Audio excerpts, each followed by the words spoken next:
Hello and good morning, good afternoon. Welcome everyone to our webinar on managing complexity in a compensation-based sales compensation world. If you're in revenue operations, sales compensation, you've heard of this topic, and we're very eager and excited to share with you some insights, some case studies, and least of all, a group exercise. So today's session, as all of our sessions, are meant to be educational, they're meant to be interactive, and so we encourage your participation. That's including the group exercise as well as through the chat. So as you'll see in this platform, there's a chat function as well as a Q&A function. You can use either, but if you want to keep it simple, just share your thoughts on polling questions as well as any questions you have in general in the chat, and we'll make sure to get to them. We'll give other folks trickling in a couple minutes before we get started. And yeah, thanks to everyone that showed up right on time.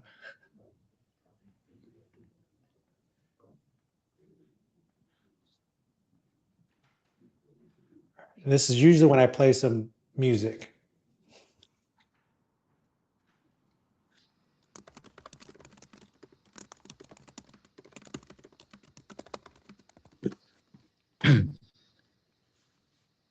Will there be music, or are you just saying you would play music? We'll see. Yeah, sometimes the music, I know GoCast has an option for it, but I don't know. I think last time, Quang, you played on your phone, right? You just had like a little something going on. Yeah. If you're playing something, we can't hear it. But can't hear it. No.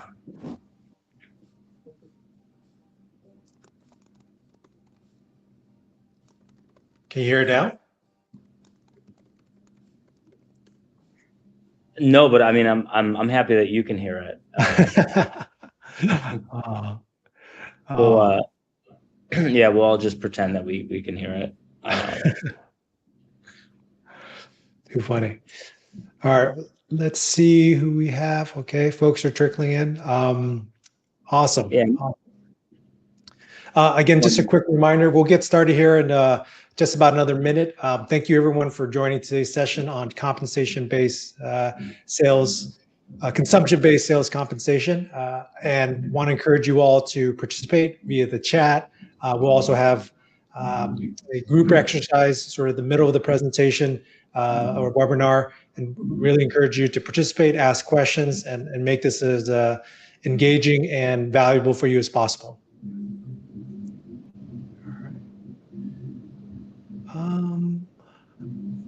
So we're right at 9:03. I think we can go ahead and get started. Carmen, what do you think?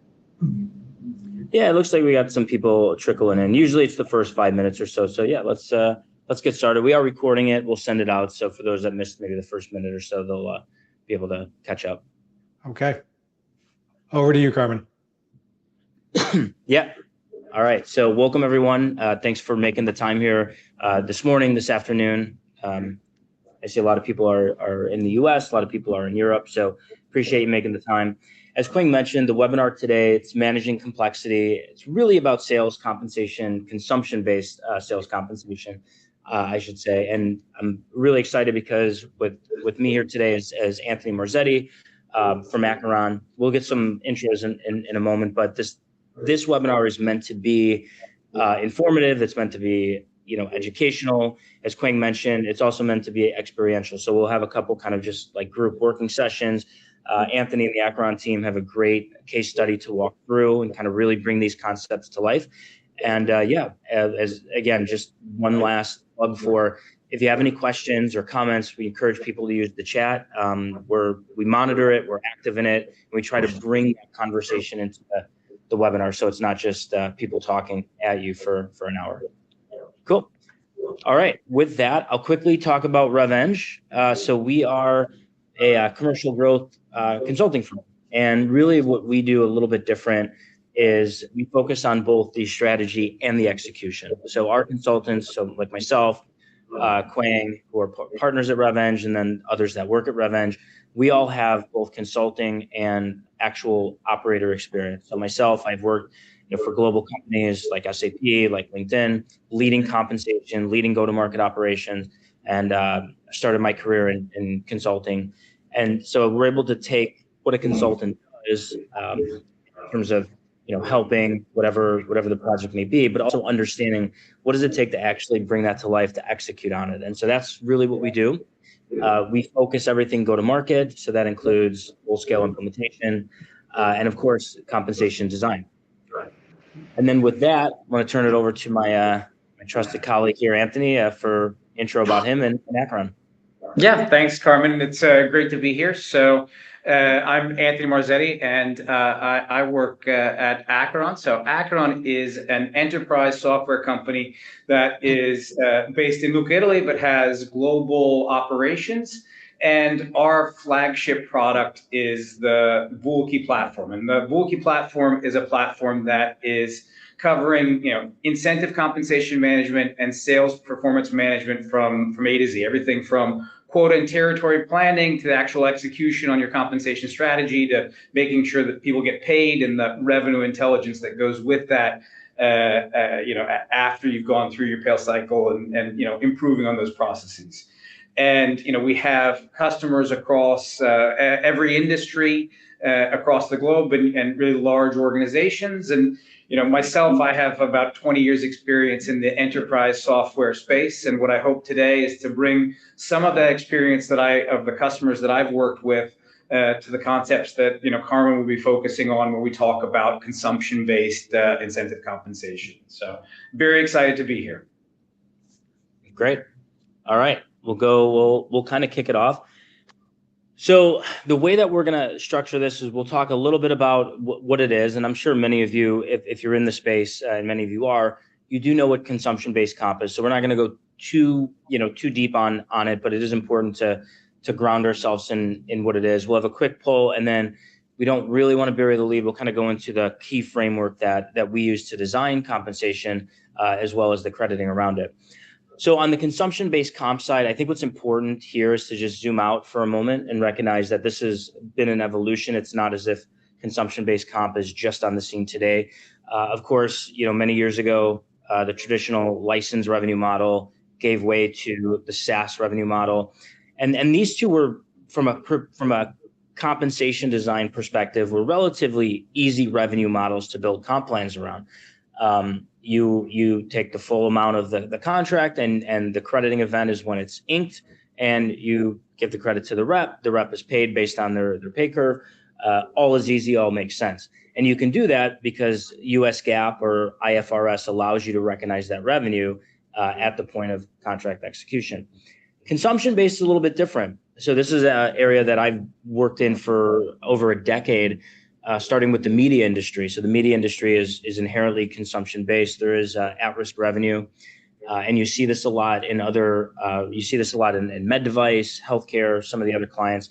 But I will say in the last maybe 2 years, this has probably been one of the most talked about, most asked about topics from traditional kind of SaaS companies. So we expect, the proliferation of companies looking to make the migration from SaaS to consumption only increase, which is why we took all of our collective knowledge, experience, learnings, and built this framework that can help you, regardless of where you are in your journey, make sure you're designing your comp according to best practice, aligned to your strategy, aligned to your roles, but also tie it into the financial side, the system side, and make sure that it drives the behaviors you're looking for.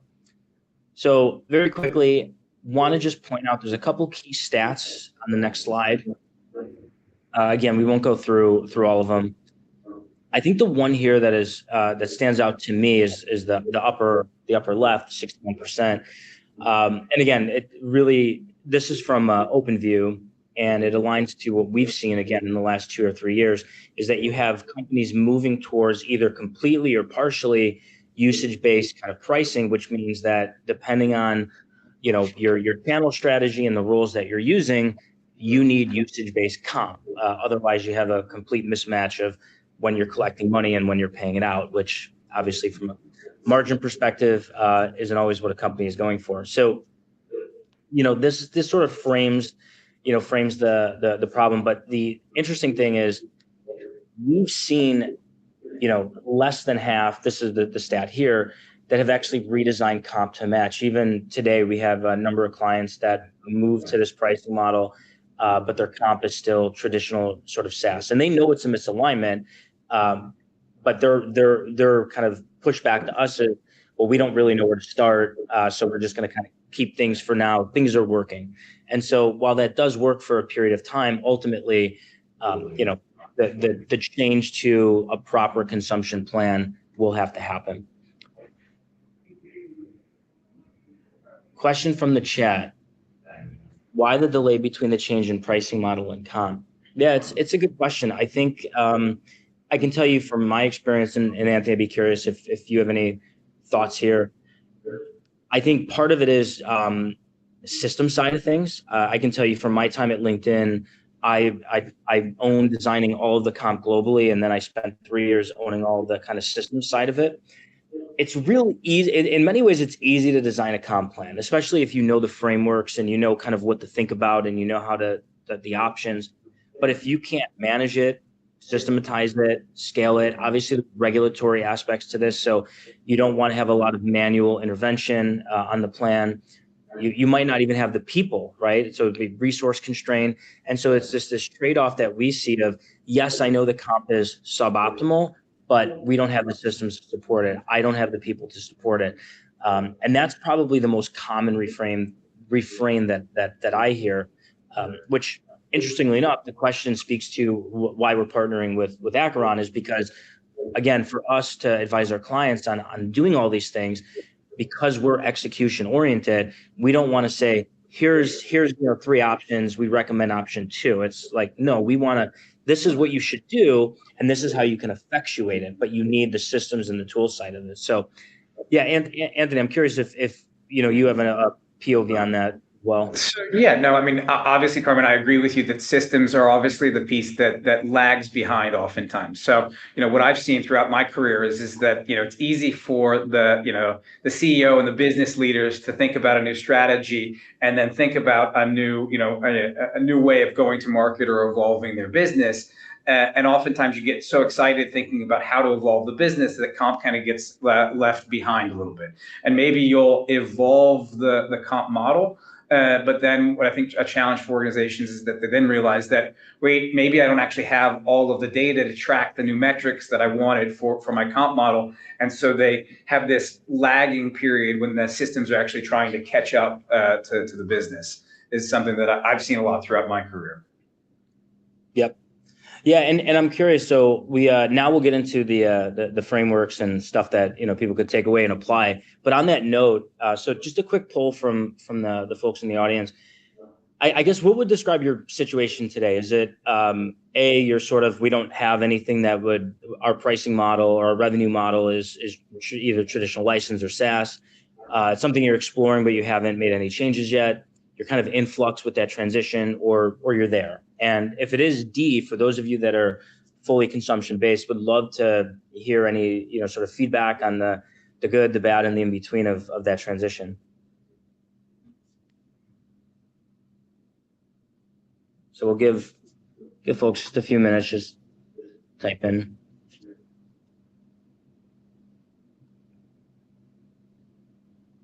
Okay, so yeah. One interesting comment is A, B, and C, right? So then their businesses, right? You're not necessarily in any of the buckets, but you have different products that you're selling that are in different, business, life cycles, let's say, which creates a different kind of complexity, I think. Yeah, it does, and I can speak to that just from my time at LinkedIn. I think I have a LinkedIn colleague on too. We have different business lines too, right? So we have a media business line, which is consumption, probably the progenitor of consumption, and then the other business lines which are SaaS based. So different models, different way of paying people. So it's very challenging. All right, so it looks like for the folks that responded, there's a couple that haven't started yet, a couple that are in flux, a couple that are exploring. It seems like it's a fairly good cross section of them. So I appreciate the responses. And the reason we wanted to take the poll is it helps us as we go through the rest of this, we can kind of frame it up a little bit. But if we go to the next slide, this is our framework for designing consumption-based comp. So again, this is a combination of collective experience, both, being responsible for comp design, as well as working with clients, collectively over the last, 25 years. So there's really two pillars. Pillar one, and by the way, this is going to look a little bit different than traditional comp pillars. So I'm sure many of you are familiar with frameworks where it's, okay, these are the components of a comp plan. So you have your accelerator rates, your pay mix, your OTE, performance period. You have the guiding principles, attract talent, and all of that. Think of this as sort of a subset of that. And it does look a little bit different. And the reason being is because it is different. So the first pillar is the financial side of things. This is the risk and revenue architecture. And so we'll get into this with the crediting strategy. So there's a number of kind of decision points that you need to make based on your business to determine what your crediting strategy is going to be. Because with consumption-based comp, that is probably one of the main differences, right? It's crediting either a partial amount at contract execution, milestone crediting, or just annuity, what we would call annuity crediting. So that's pillar one, is understanding that dynamic, right? What does that look like? Pillar number two, roles, quota, and metering. This is where it, similar to the kind of traditional comp framework, but different in the sense that it's much more reliant, or it should be, I should say, much more reliant on technology. And the reason being is that depending on your business, you might have metering or usage that isn't necessarily trend series. You can't really rely on empirical data. It's much more sensitive to the macro environment. And so quota setting becomes much more of a statistical exercise than what we would typically refer to. For those of you that do quota setting, we always say it's an art and it's a science. Well, with consumption-based comp, in order to get this right so that you're designing plans that reward high performers, it becomes much more of a science than an art. And the only way to really effectuate that is with the technology side of it. So overlaying that is, changes at the coverage motion level. So as well as we saw in the poll, the line of business level. So you can have different lines of businesses, have kind of different strategies, and then even different roles might have different strategies in terms of how you build out the comp plan, which I know for many of you, especially in like enterprise organizations, it may seem a little unorthodox to say that, an AE crediting strategy is going to be different than an RM or a CSM. But that really is what we're seeing, this need to pull away from what we would call just sort of blanket standardization. And we'll see why in a moment. So the next slide. So this is that pillar one, that crediting decision framework of the revenue architecture. The 6 areas that we would look at here. Again, I'm not going to go through each one of these, but you can kind of see one is implementation speed. So the quicker that you can go live, this means that you could be more aggressive in your crediting strategy. So quick example, we had a client, med device client, where their go live wasn't for, sorry, I'm just going to pause. I think there's some background noise. I don't know if it's one of us that is on mute. Right. It might be Anthony. He's eager to jump in. It's okay. Headphones, some of it, and I'll put myself on mute while you're talking, Carmen. All good. Yeah, I wanted to make sure everyone else wasn't hearing it either. So implementation speed is a really big one. Again, client 24 months before revenue would hit, and this means that you have a rep that sells something, they receive a very small amount, in contract sells, and then they receive nothing for 2 years. And what exacerbates the problem, as we'll see, and this is why consumption-based comp becomes even more cross-functional, is this particular company had a sort of blanket policy of changing territories every 24 to 30 months. So you can kind of see the obvious problem there. Market dynamics, sales predictability. Again, the idea here is when we talk about crediting, if the more aggressive crediting, right, using this framework, you can say at the time the contract is signed, even though that revenue is technically usage-based or at risk, we can probably pay closer to 90 or 100% to the rep, because it's very low downside that we're not going to collect that. And likewise, you can be more conservative if it's on the other end of the spectrum, where you'd say, okay, we probably don't want to pay more than maybe 40 or 50%, because there is much higher degree of risk that we're going to collect it. So really what the framework does, that first pillar, is it establishes the assumption of risk. Is it on the company? Is it on the employee? And there's a balance to that. And so that's what makes consumption-based comp very challenging. But what I'm going to do is I'm going to pause there, because I know it's a bit academic for the last 5-6 minutes. I'm going to turn it to Anthony. So Anthony, now that you have the noise canceling headphones in, he'll walk you through a real-time case study. And I think what's important here is, especially on pillar 2, making sure that you have the right systems, not just an ICM, but a CRM, CPQ, all of those things that flow into the entire workflow of a go-to-market function need to speak to one another. So Anthony, I'll turn it to you. Yeah, absolutely. So, here I wanted to highlight a customer that I worked with, which is a power company based in Europe. So it's a power company that's selling B2B. So they're selling to other organizations, and they sell gas, electricity, value-added services, sustainable energy, et cetera. And, Carmen talked about the media industry. The utilities industry is another industry that has historically been one that was based on consumption-based compensation.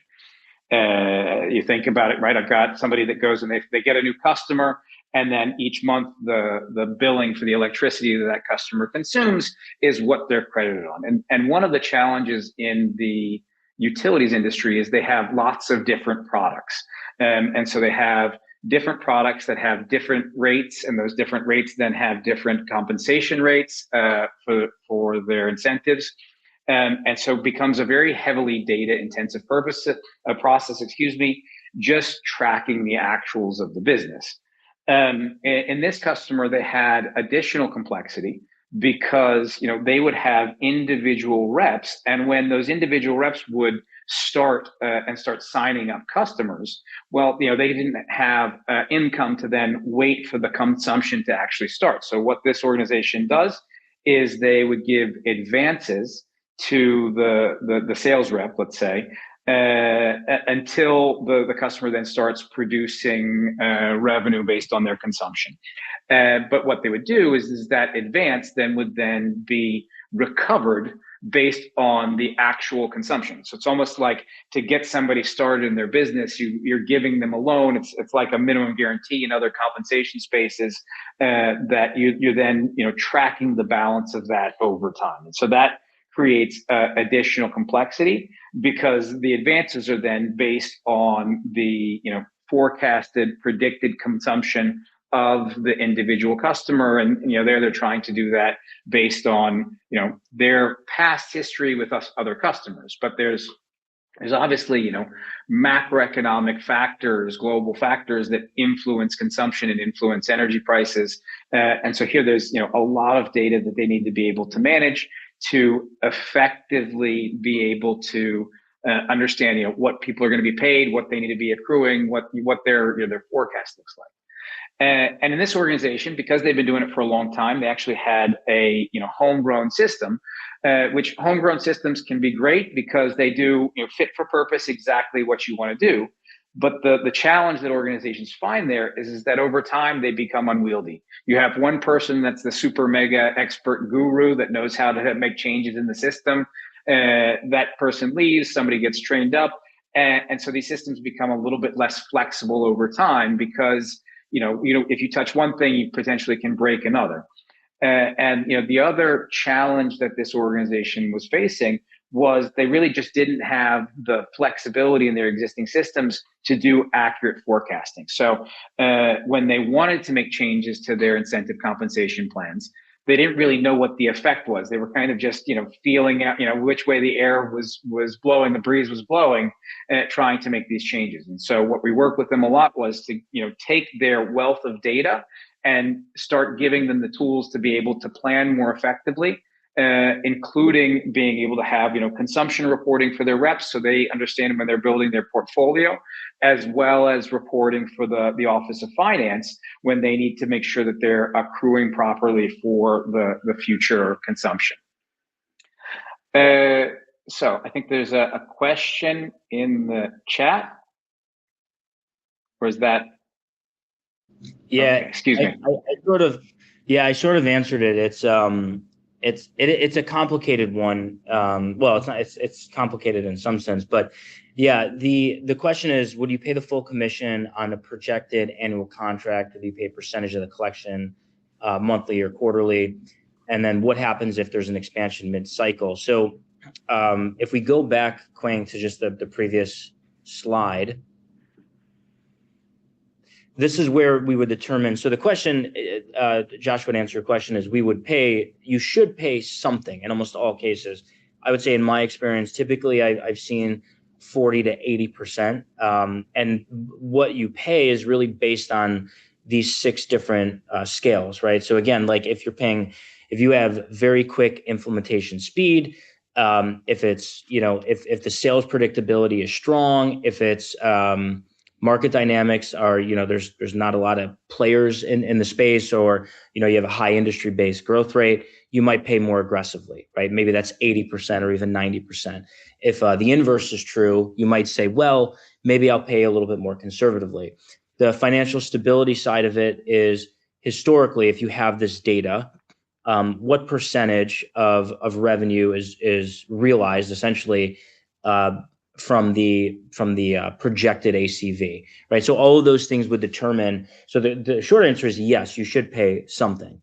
The second answer is, well, how much, right? And this is the framework that helps you determine that. Now, if it's an expansion, if it's a true expansion in the sense of, and there's a couple different valences of this. If it's an expansion in the sense of you're just using more than what was projected on the baseline, then you're just paid that credit. If it's an expansion of you're buying something new, a new application, or there's a new product or a new SKU, then that would be treated as sort of a true expansion, meaning that the same logic would apply, right? So if it's an expansion, we're saying, hey, you all are great. I want to use your module for this. Same kind of decision making would apply. Okay, you're projecting you're going to use 1 million or 1.2 million ACV, 100K a month. Let's go through this crediting decision framework, and then we'll credit you 40% or 50%. You can do it at a product level, depending on what you're selling. If you have a lot of SKUs, you might just want to have a blanket level. So, there's a number of different ways to approach it, but that's generally what we would recommend in terms of the crediting and then how to treat for expansion. Yeah, so in the specific customer that I was working with, they basically had the estimated annual consumption of a new customer, and they would pay at 80% of that annual consumption. And then they have true ups, obviously, if there's a higher degree of consumption. But another thing is that maybe they had that initial payment and somebody then had, went 6 months into their contract and then changed power companies, then they would have partial clawbacks of some of those incentives, because they have a combination of payments that are just commission payments, let's say, for the consumption themselves, but they also have contests and incentives for the number of new customers that they would sign up, or if, as you said, Carmen, there are extensions. So if somebody bought gas and then they bought electric as well, or added another building in their business, what have you, then they would get additional credits for those customer lifecycle actions. So it's a mix in terms of incentivizing the behavior of the sales reps together with a more conservative strategy sometimes on that initial upfront payment. Yep. Yeah. And I think that's where it's you follow the framework best you can, but then there's obviously so much nuance and context. And I'm sure also input from other cross-functional partners. We have another question that came in. Did the system automatically deal with the true ups and clawbacks, or lots of manual work required? That's for, I'm assuming that's for you, Anthony. Yeah, that's me. Yes. So no. So the system is set up to automatically deal with the true ups and the clawbacks. So generally that becomes part of the logic. So you look for the events that the first piece, the true ups is fairly easy in the sense that I know what I've paid, and then I calculate consumption, and I look at the difference between what's been paid year to date to what has been earned year to date. Clawbacks can be more challenging because oftentimes the clawbacks don't necessarily have a one-to-one logic. But what's really important is having a system that's flexible to be able to adapt to the rules of the business. And the challenge here is tracking over time, whether you're doing things on an individual buildings utility meter basis, if you're doing it on a customer basis, if you're looking at the portfolio of the rep. I've worked with a number of other utility companies, and everybody has their own kind of special sauce as to how they manage that. So part of the challenge is the complexity of the different business models that people have for that. But as much as possible, we want to be able to do that inside of the system. Now, the caveat of that is that almost every customer that I've ever had has exceptions where they want to be able to edit information that's coming out of their ERP or their CRM, or they want to make some sort of adjustment after the calculation has happened, right? So you have kind of two different entry points in the overall incentive compensation process. One, where you're loading data into the system and somebody wants to actually be able to review and potentially correct data inside that comes from the ERP or from the CRM before it gets fed into the key compensation engine. We can manage that, although I tend to be an advocate of, as much as possible, make your ERP and CRM be the system of record, right? I don't want to be managing a bunch of exceptions. And if we do, I want to push them back to that system of record because, that's what those systems are there for. On the other side, after things have been calculated, a lot of times what you see in organizations is maybe they have goals for their sales folks. There's been a macroeconomic black swan event, a customer canceled, something like that. And they don't necessarily want to claw back everything because they say, okay, well, the change in behavior wasn't necessarily attributable just to the sales rep. There are other macro factors that are impacting our business. In that case, within the incentive compensation system, we want to have the flexibility for managers or sales ops leaders to be able to make sure that based on their business decision, if they want to make a salesperson whole, they have the ability to do that in the system and do so in a way that's audible and tracked within the application itself. And on that note, Anthony, there's two more related questions. So I'll, excuse me.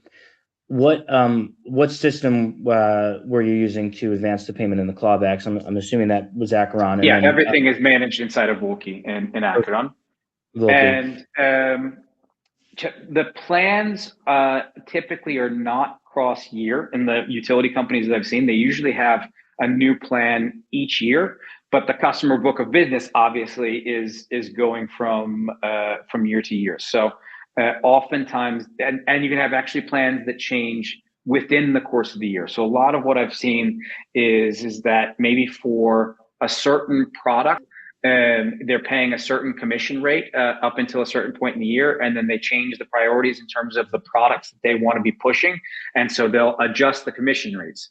The logical concepts behind the plan itself remain intact, but the strategic focus of what they want their sellers to focus on change based on what their commission rates or the spiffs or incentives that they pay out based on the other customer lifecycle events.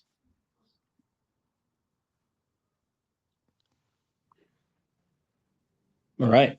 Well, on that note, we'll skip. We're going to go to the group exercise. Great engagement, and thank you all for the questions. Please keep them coming because it helps us, bring these concepts to life. So, just want to do a quick group exercise. Nothing too involved. Put your answers in the chat. Any additional comments? So, next slide, Quang. So this is partly from an actual client. We've changed the names to protect the innocent, as they say. So let's say you have a company that sells industrial equipment, powered by the hour model. You have the kind of three key players, or sales engineer, account executive, and in this particular case, field service manager, sort of like a customer success type of role, but called field service manager. The engineer is in many ways leading this. I know it's maybe not as typical. Typically, you have the AE that's leading it, but in this case, we have an engineer that's sort of the lead. 5-year contract, 40 million. AE, is the one closing the deal, essentially, processing it, all that, and then you have the FSM is ensuring whatever those customer success metrics are, usage, utilization. And so the answer, the question here is, what do you pay? And again, when we say what do you pay, we're really looking for the crediting side of things. So we talked a little bit about the percentage of credit that you give. And I know that we don't have all of the details here in terms of the macro environment and the financial stability and all that.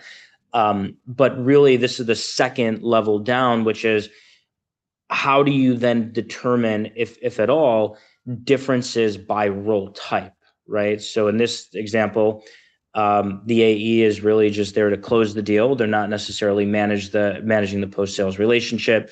Maybe that changes things. And of course, the sales engineer also has a high degree of what we would call causality in closing the sale, highly technical sale. So just put kind of initial thoughts in the chat, and then we'll go through it, in a minute or so.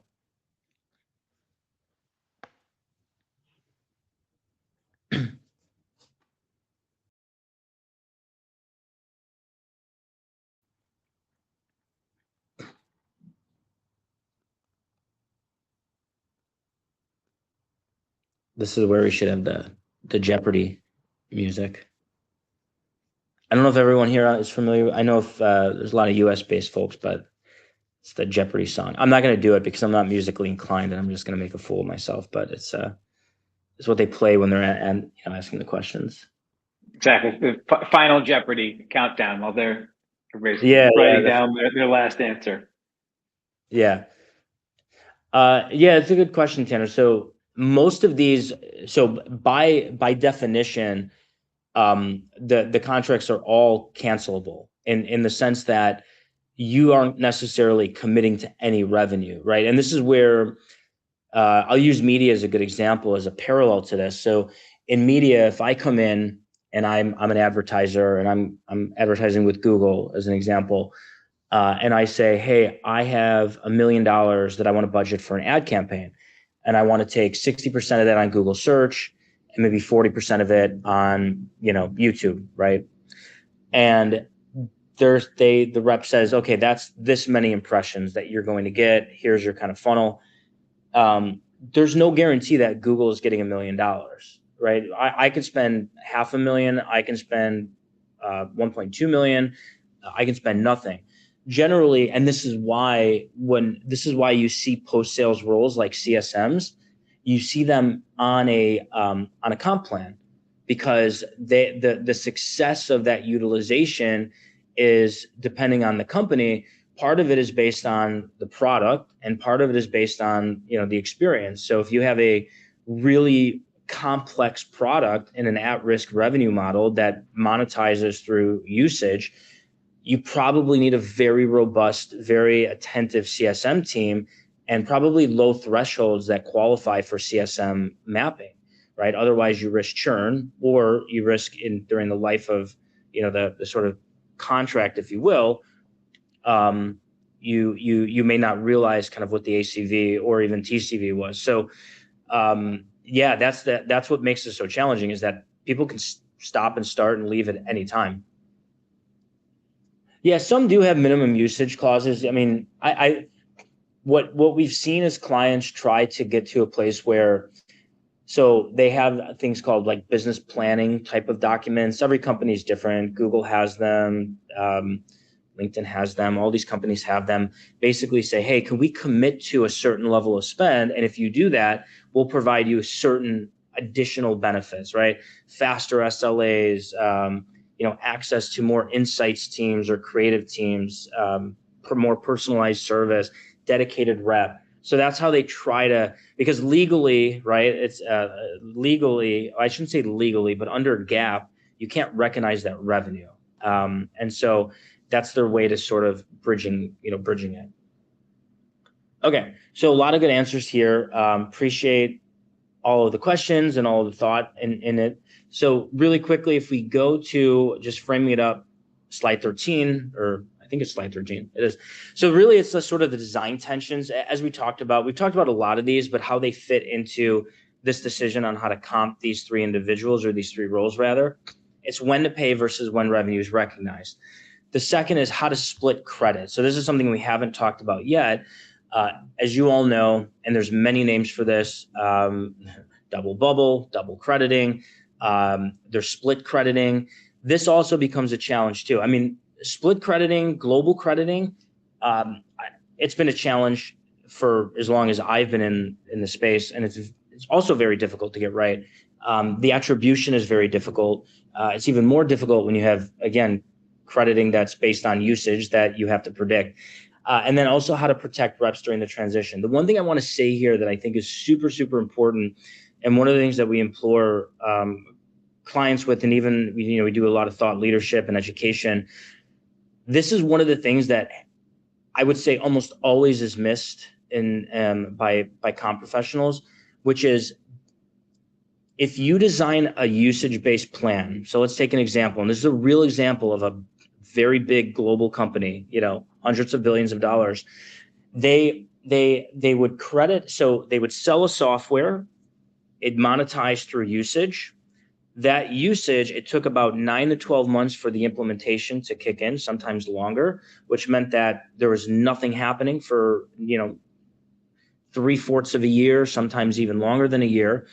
The crediting rule didn't kick in until go live, which meant that a rep would sell something, receive a portion of that money, say in this case it was 50%, nothing would happen for a year, go live kicks in, but then they're only allowed crediting for up to 24 months or up to 12 months after that go live.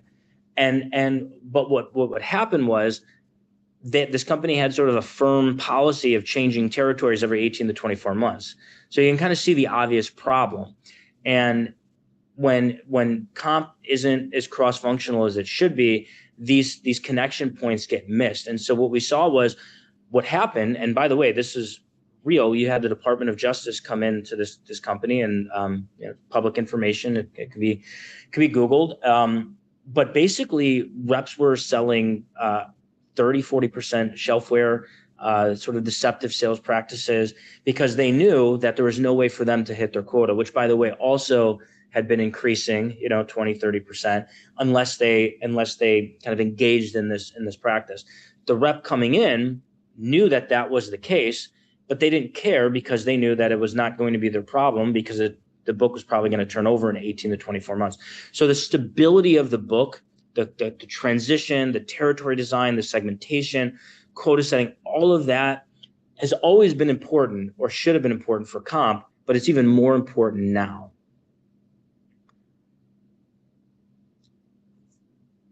All right, that was my monologue. If we go to the next slide, we have about 17 minutes left. We're almost through the presentation, so I want to thank everyone for bearing with us. I know it's a lot of content here. Really, the answer that what the framework recommends, and again, the framework is a starting point. All of your companies, all of your lines of business will be nuanced. This is not to say that this is absolutely correct. It's really more directional and like the construct of it. So with the sales engineer, we see, roughly 60% at signing, and then we have milestone crediting. With the account executive, we see a higher percentage at signing. Then we see a little bit at go live, and then we might have 1 year of crediting post go live. The reason for this, if you're in a hyper competitive industry where landing accounts are very important, you want to make sure that the account executives are being paid and compensated up front, right? So you might front load some of those payments. And then the field service manager, that's going to be tied to uptime SLA, the 99.5%.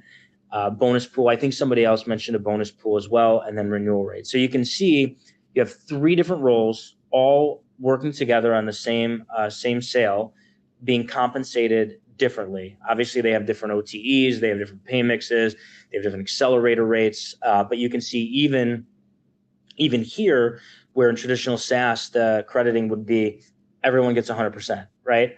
And that's it. There's really nothing else to do after that. You can see here it becomes much more formulaic in some ways, but much more systematic, and that's why this webinar was important to connect with the system side of things, which leads us to our next slide.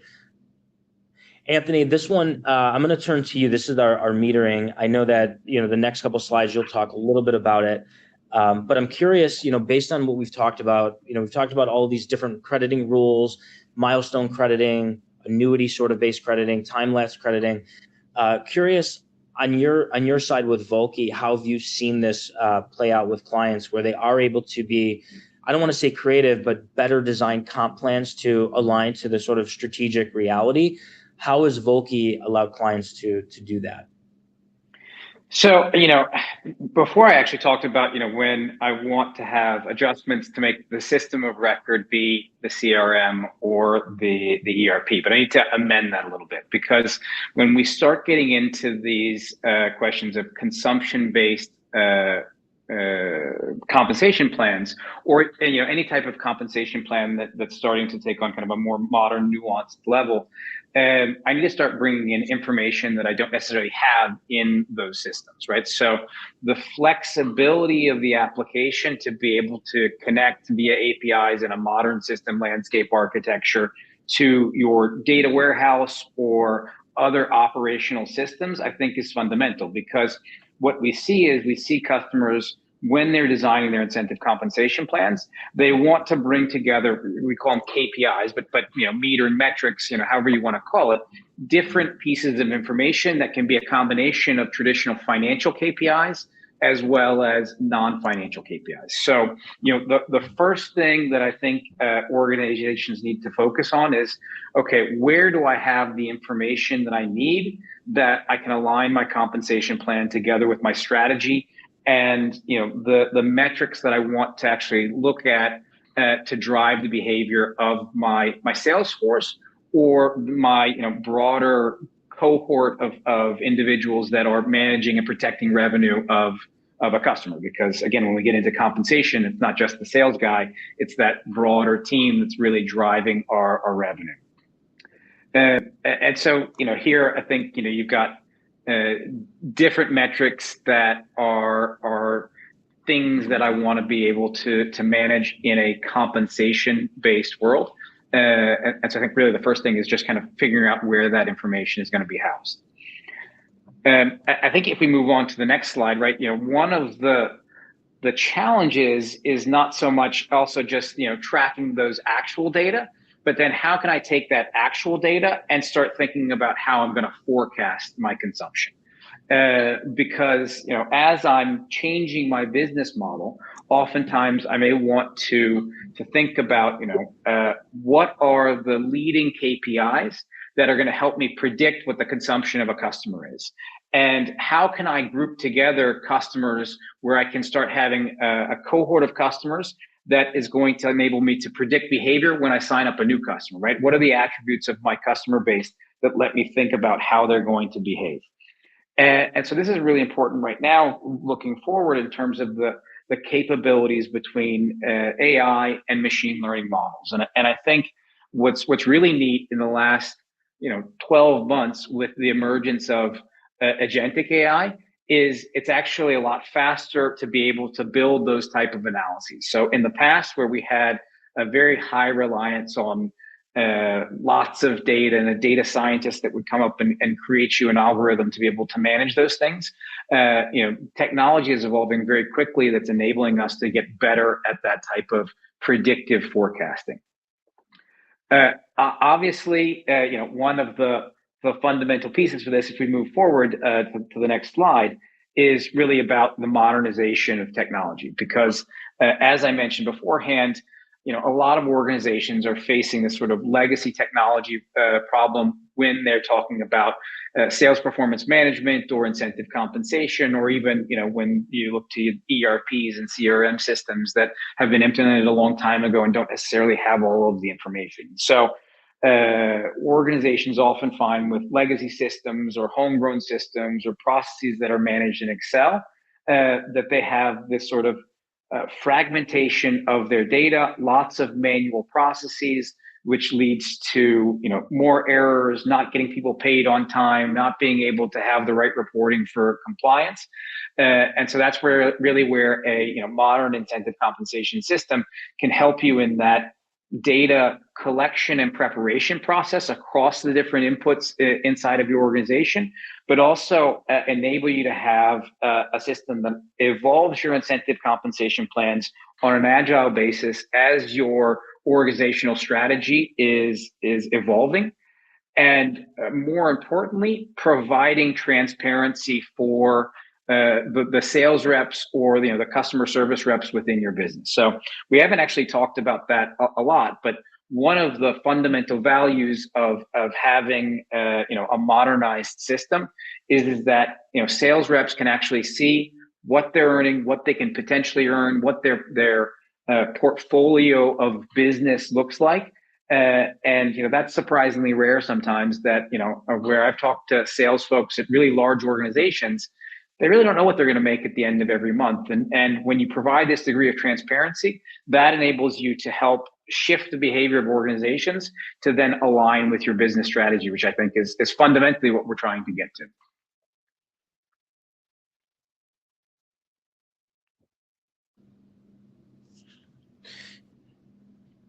Well said. Sorry, I was coming off mute. Yeah, I think just in the last few minutes, we always try to keep a few minutes for folks. Last couple slides is really sort of, all right, what's next, right? So, here's a high level consumption-based scorecard. This is for the crediting side of things. So just a quick way to, it's not going to replace a formal, assessment as part of whatever your design function is, but looking at the different factors that we've talked about. And again, the idea is just to give you some indication. It's like, should we be a bit more aggressive with crediting, or should we be a bit more conservative? Are we really not even ready yet, or is it somewhere in the middle? The reality is, it's generally in our experience, it kind of follows a balanced approach, like most things. But there are times where following an aggressive approach makes sense, especially if you have, hyper competitive industry and you want your AEs to land. It might make sense for that trade-off to happen. But just a quick, checklist that you can use. The next slide is really about, okay, what to do next. This is more a bit longer term if you want to incorporate this into, the design of the planning kind of cycle, if you will. Number one, we just spoke about. The consumption variance is, something that's important. It's really part of pillar one, but it's okay if we collect, or if we have estimated contract of, 100 million across all of these, when do we collect and how much do we collect? So we say, okay, in the first year, we collect 80% of that. Well, your crediting strategy could be maybe 70, give yourself a little bit buffer, and then you have milestone or some kind of time-based crediting. Then this one is something we've talked a little bit. You've heard me mention about the cross-functional nature of this. One of the things that we're seeing, not just as a result of consumption comp, but really more so broader industry trend is, or not broader industry, just sort of broader trend within the compensation space, is the sort of elevation of comp practitioners being involved, understanding and how to speak the language of the CFO. I think a lot of comp professionals are very, very in tune with HR, with sales operations, and depending on your role, whether you do design and admin, probably the system side as well. And yes, FP&A, is generally part of that cross-functional team. But as we move to more consumption-based comp, having a good relationship, good rapport with the CFO, especially in larger enterprise organizations where the CFO is, heavy input into comp, and margins become very, very important in more mature organizations. That would be what we would recommend, is really start building a relationship with the CFO, understanding their concerns, and educating them as well. There's a bit of education that needs to happen here.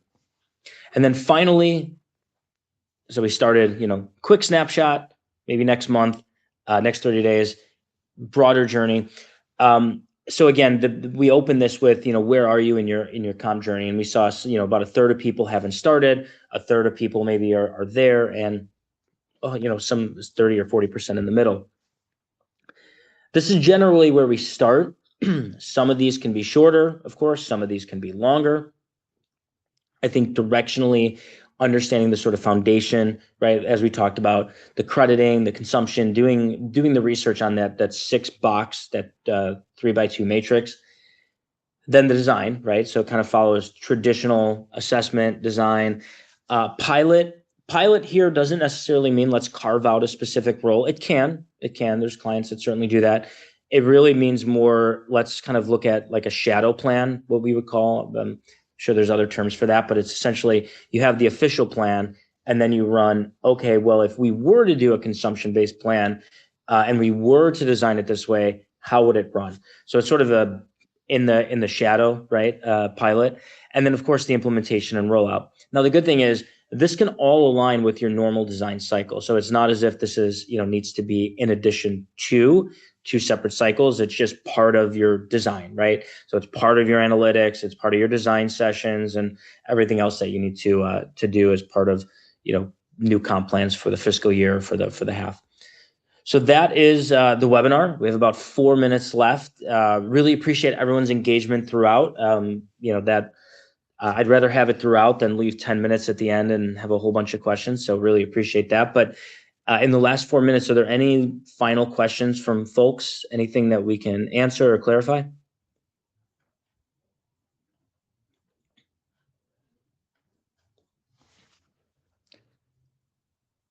All right, while we're waiting, Anthony, any parting words on your end?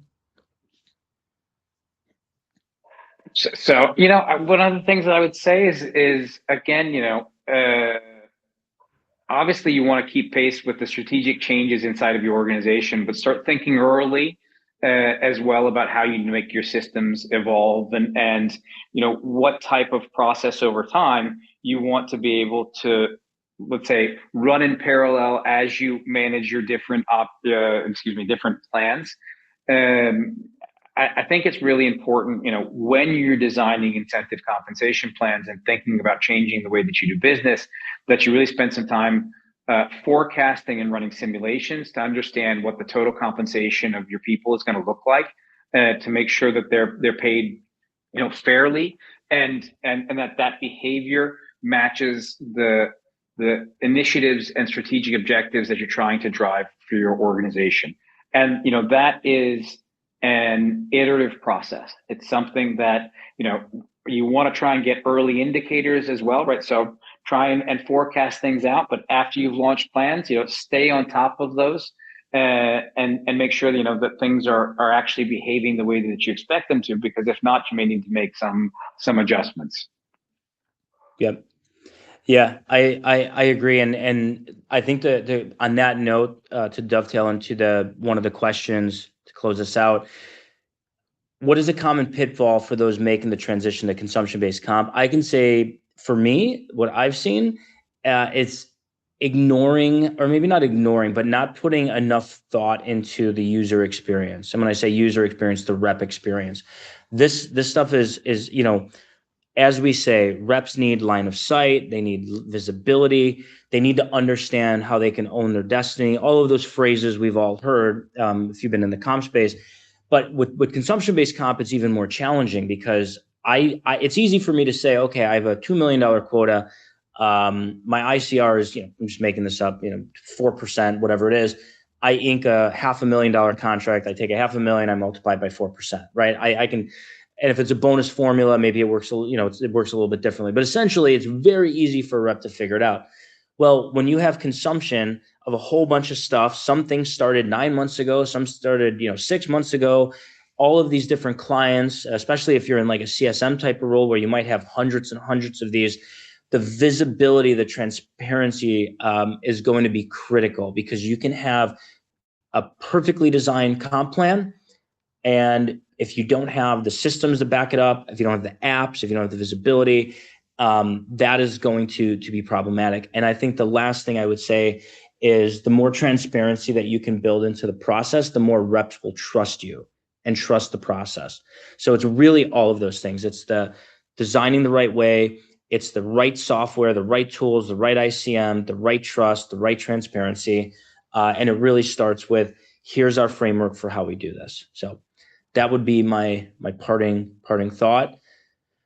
With that, we're at time. So again, appreciate everyone joining. We'll get emails out and follow up with all of you, and of course, reach out to us with any questions. Great. Great. Thanks, Carmen. Great to be here. Yeah. Thanks, Anthony. Thanks for joining. Thanks all.